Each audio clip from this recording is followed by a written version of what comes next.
Social groups are a basic part of human life. Except in rare cases, we all typically belong to many different types of social groups. Our groups give us security, companionship, values, norms, and so on. Beyond our primary groups of family and friends, most of us have several secondary groups that exist at work or school.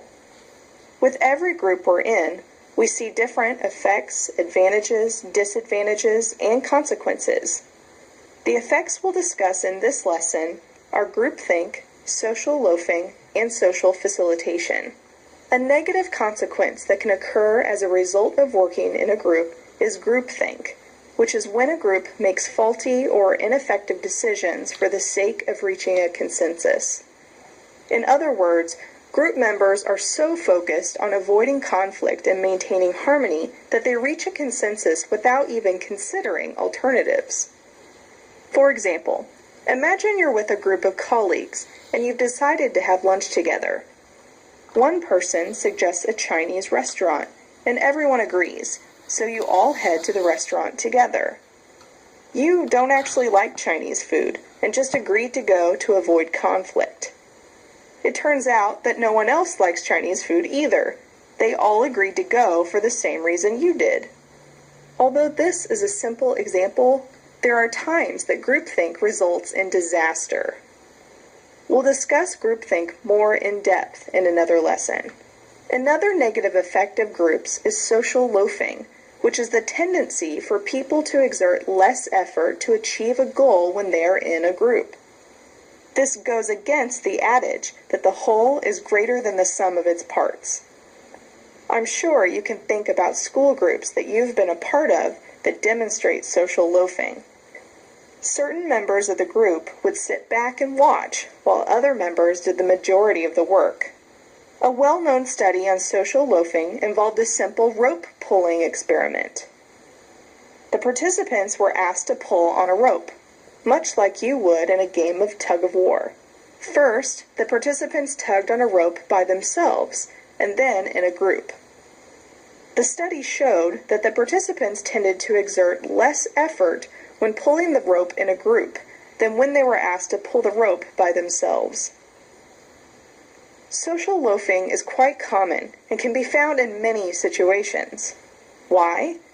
Research shows that individuals often feel like their contributions don't matter, and therefore they decrease their effort and contributions.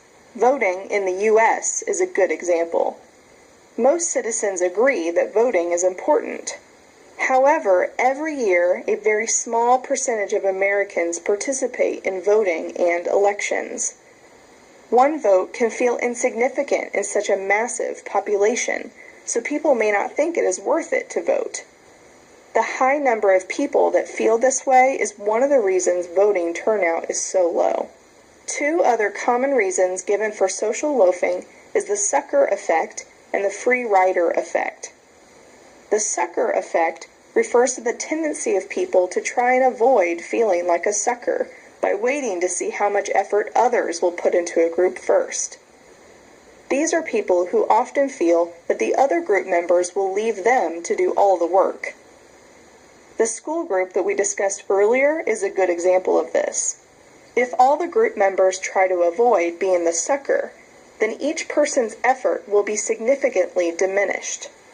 The free rider effect refers to the tendency of people to reduce their efforts when they believe that it will not affect the final performance of the group whatsoever.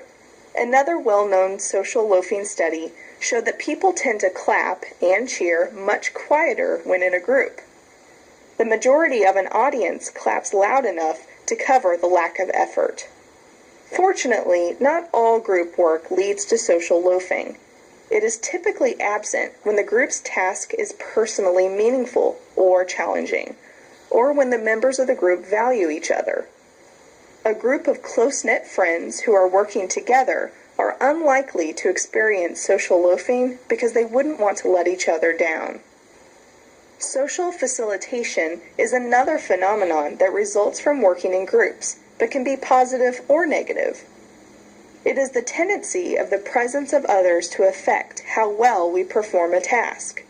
Have you ever messed up typing when someone was looking over your shoulder, or performed better when singing karaoke with a group instead of by yourself? Research has shown that the presence of others typically enhances performance on simple or well-learned tasks, but impairs performance on complex or difficult tasks. For example, the first study on social facilitation, conducted by Norman Triplett, found that cyclists had faster times when cycling in groups rather than cycling alone. The theory is that the presence of the other cyclists presented a challenge that resulted in an increase in adrenaline and energy. In contrast, another study found that the presence of others has a negative effect on complex cognitive skills. Joseph Pessin asked people to memorize a list of nonsense words that were all 7 syllables long. He found that participants took longer to memorize the list in front of others and also made more mistakes. Because the task was not simple or well practiced, the presence of others acted as a hindrance to performance. In summary, groupthink, social loafing, and social facilitation are all potential effects of working in groups.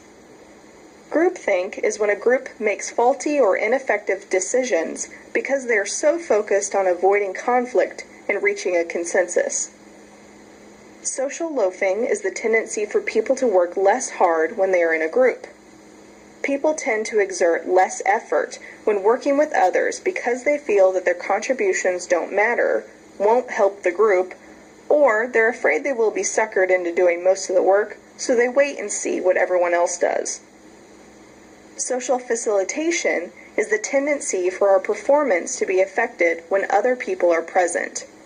Typically, we do better in the presence of others when performing a task that is easy or we know well, because we feel the need to compete against them or impress them.